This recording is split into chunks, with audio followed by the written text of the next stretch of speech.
I've got to start with this. So he's working for free with Doge.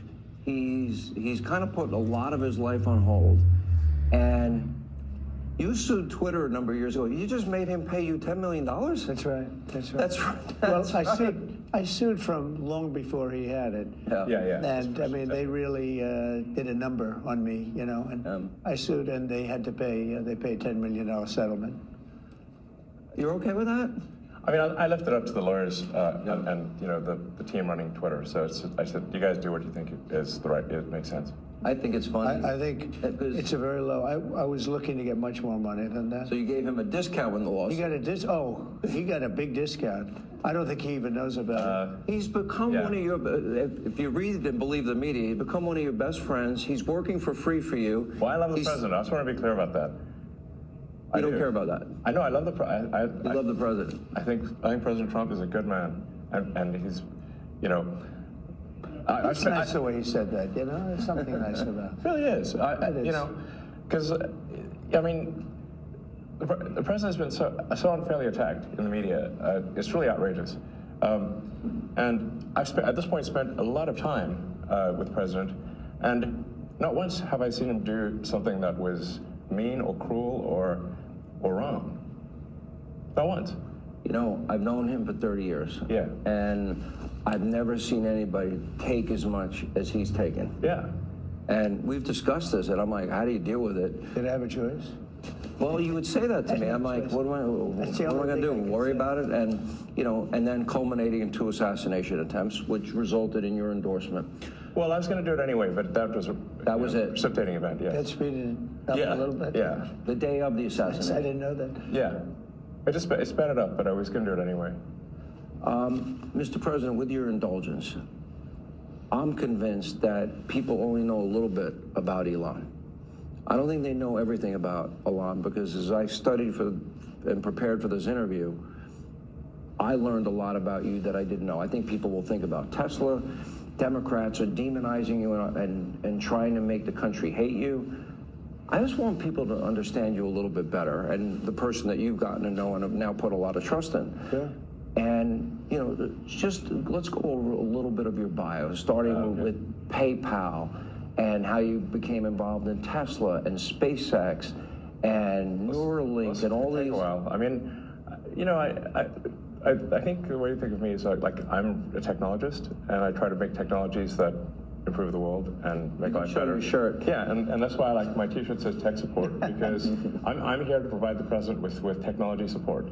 And now that may seem like, well, is that a silly thing? But actually, it's a very important thing, because the president will make these executive orders, which are very sensible and good for the country, but then they don't get implemented. You know, so.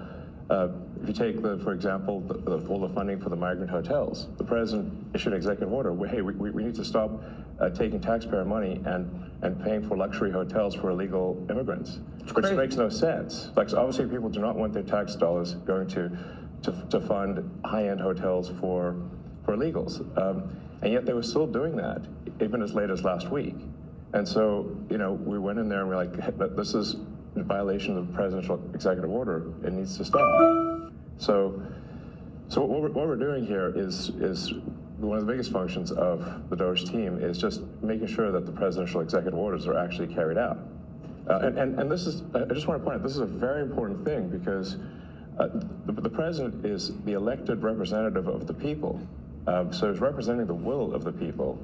And if the bureaucracy is fighting the will of the people and preventing the president from implementing what the people want, then what we live in is a bureaucracy and not a democracy. No. You're both aware, you have to be keenly aware, that the media and the punditry class, not that, you know, I think you've proven they have no power anymore, because they threw everything they had at you and they didn't win. And that was, you know, the New York Times, Washington Post, 3 networks, every late night comedy show, 2 cable channels. They just threw everything, lawfare, weaponization. Sure. And now I see they want you two to start, they want a divorce. They want you two to start hating each other. And they try, President Elon Musk, for example. You do know that they're doing that to you. Oh, I see it all the time. They tried it, then they stopped. That wasn't. They have many different things of hatred. Actually, Elon called me. He said, "You know, they're trying to drive us apart." I said, "Absolutely." No, they said, "We have breaking news. Donald Trump has ceded control of the presidency to Elon Musk. President Musk will be attending a cabinet meeting tonight at 8 o'clock." And I say, It's just so obvious. They're so bad at it. I used to think they were good at it. They're actually bad at it, because if they were good at it, I'd never be president. Because I think nobody in history has ever gotten more bad publicity than me. I could do the greatest things. I get 98% bad publicity. I could do, outside of you and a few of your very good friends, it's like the craziest thing. But you know what I have learned, Elon? The people are smart. They get it. Yeah, they do, actually. They get it. They really see what's happening. Yes. And at the end of this interview, what I would like is I want people to know the relationship and know more about you. What is the relationship, Mr. President? Well, I respect him. I've always respected him. I never knew that he was right on certain things, and I'm usually pretty good at this stuff. He did Starlink. He did things that were so advanced and nobody knew what the hell they were. I can tell you in North Carolina, they had no communication. They were wiped out. Those people were, they had rivers in between. Land that never saw water, all of a sudden it was a river and a vicious, like rapids. People were dying all over. They had no communication. They said, "Do you know Elon Musk?" They didn't really know I knew him. I said, "Yeah." He said, "Could you get Starlink?" It's like the first time I ever heard of it. I said, "What's Starlink?" "A communication system that's unbelievable." I have it. Yeah, and he said, I called him and I said, "Listen, they really need it." And he got like thousands of units of this communication, and it saved a lot of lives. He got it immediately, and you can't get it. I mean, you have to wait a long time to get it. But he got it to him immediately, and I said, "That's pretty amazing," and I didn't even know he had it. We watched the rocket ships, so we watch Tesla. I think, something that had an effect on me was when I saw the rocket ship come back and get grabbed, like you grab a beautiful little baby, you grab your baby. It just... Hug the rocket. I've never seen... Right, everything needs a hug, including rockets. No, but... And he said, you can't really have a rocket program if you're going to dump $1 billion into the ocean every time you fly. You have to save it. Right. And he saved it. First time that I've ever seen that done. And nobody else can do it. If you look at the U.S., Russia, or China, they can't do it. And they won't be able to do it for a long time. He has the technology. So you learn... I wanted somebody really smart to work with me in terms of the country, a very important aspect. Because...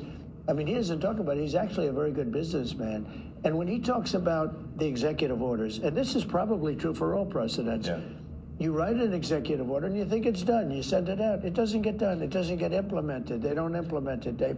Maybe they're from the last administration, and they are in some cases. You try and get them out as fast as you can. But as soon as he said that, I said, that's interesting. You write a beautiful executive, and you sign it, and you assume it's going to be done, but it's not. What he does is he takes it, and with his 100 geniuses, he's got some very brilliant young people working for him that dress much worse than him, actually. Yeah, they dress in just T-shirts. You wouldn't know they have 180 IQ. Wait a minute. So he's your tech support. No, he is. But he's much more than that. I literally am tech support, though. But he gets it done. He's a leader. Yeah. He really is. He gets it done. You get a lot of tech people, and you have people that are good with tech, but he gets it done. I said in real estate, you had guys that would draw beautiful renderings of a building, and they'd draw the rendering. It would be great, and you'd say, "Great, when are you starting?" But they were never able to get it built. They couldn't get the financing. They couldn't get the approvals. It would never get done. And then you have other guys that are able to get it done. They could just get it done. I was in real estate. Same thing in this. He gets it done. So when he said that, he said, when you sign these executive orders, a lot of them don't get done, and maybe the most important ones. And he would take that executive order that I'd sign, and he would have those people go to whatever agency it was. When are you doing it? Get it done, get it done. And some guy that maybe didn't want to do it, all of a sudden, he's signing. He just doesn't want to be bothered. Do a lot of those executive orders have to be codified into law? Do you need the Republican Congress to follow up? And they will be. A lot of them will be, They will. But look, in the meantime, we have 4 years. The beauty is we have 4 years. That's why I like doing it right at the beginning. Because an executive order is great. The one problem, it's both good and bad.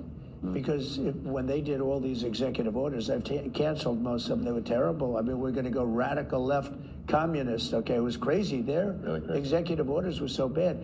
If they ever got them codified, you'd never be able to break them.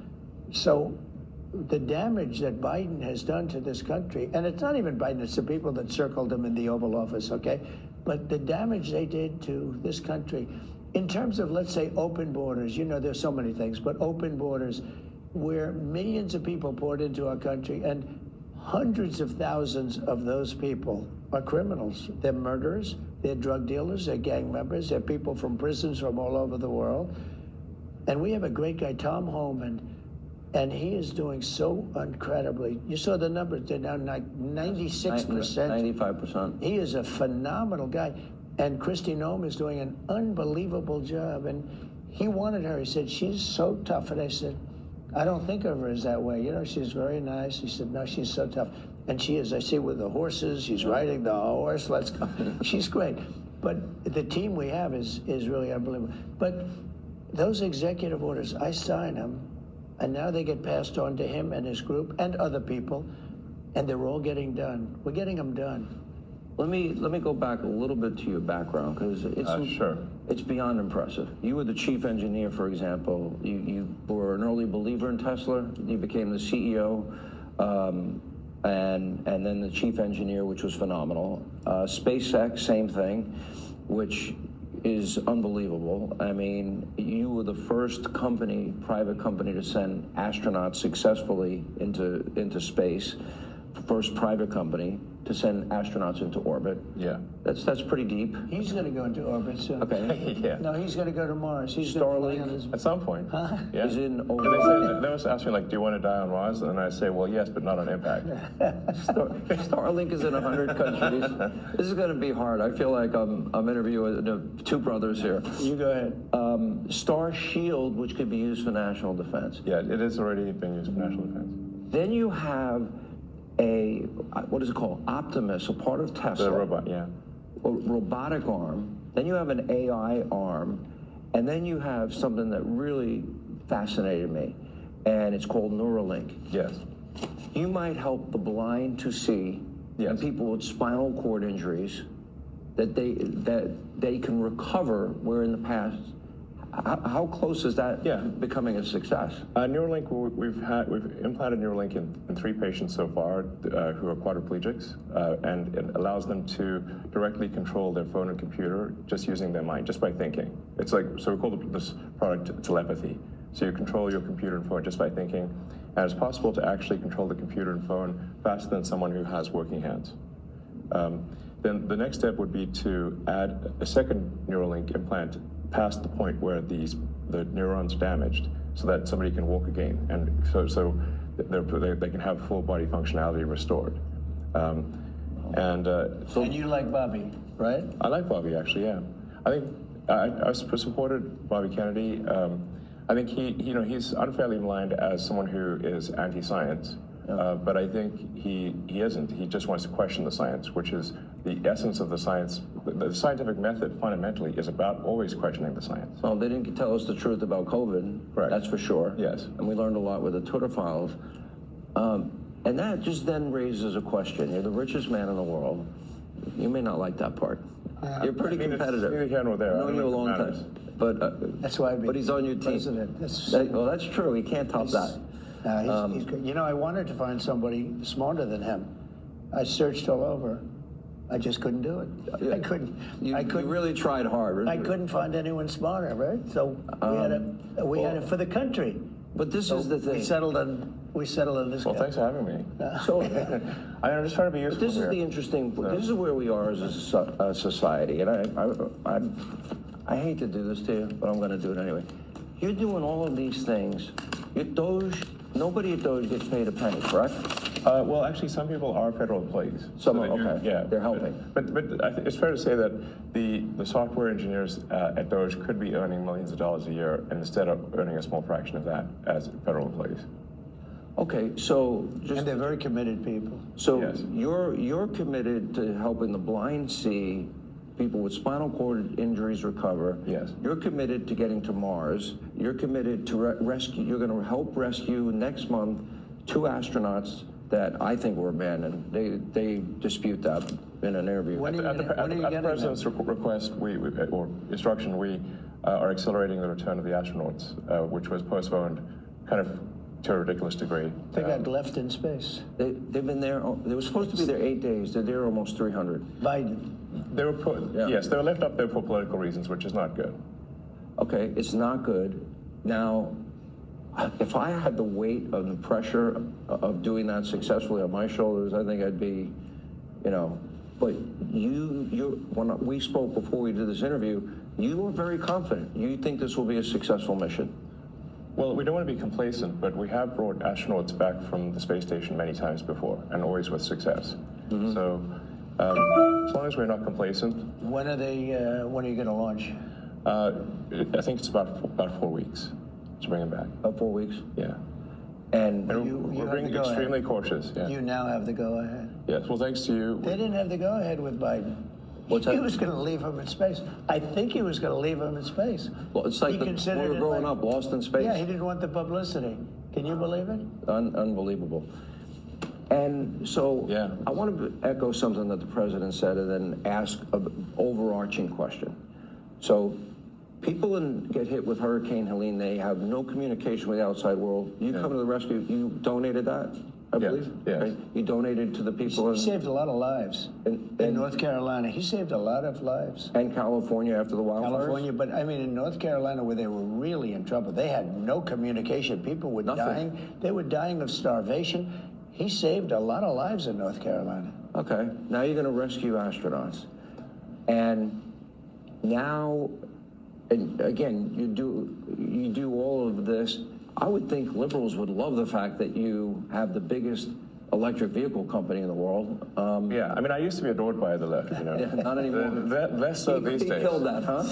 I mean, less. I really didn't know. Well, I mean, this whole sort of like, they call it like Trump derangement syndrome. Yeah. And I don't, you don't realize how real this is until like you can't reason with people. So like I was at a friend's birthday party in LA, just a birthday dinner, and it was like a nice, quiet dinner, and everyone was behaving normally. And I happened to mention, this is before the election, like a month or two before, I happened to mention the president's name. And it was like they got shot with a dart in the jugular that contained like methamphetamine and rabies, okay? And they're like, wow! And I'm like, what is wrong? Well, guys, like, you can't have like a normal conversation. Yeah. And it's like, it's like they become completely irrational. He has no idea, but if you're friends with him, you pay a price. It's like I walk in a restaurant in New York and it's like half the room gets daggers and they want to. No, the eye daggers level is insane. Yeah. I mean, there was like I had like some invitation because I got invited to like basically a big sort of damn event like that was, but it received the invitation like the beginning of last year, and I still attended even after I'd endorsed President Trump, and I didn't realize how profoundly that would affect how I was received. I mean, I walk into the room and I'm getting just the dirty looks from everyone. Like, if looks could kill, I would have been dead several times over. But that was not before Trump. Like those ashes on the floor. Before Trump, that never happened, right? No.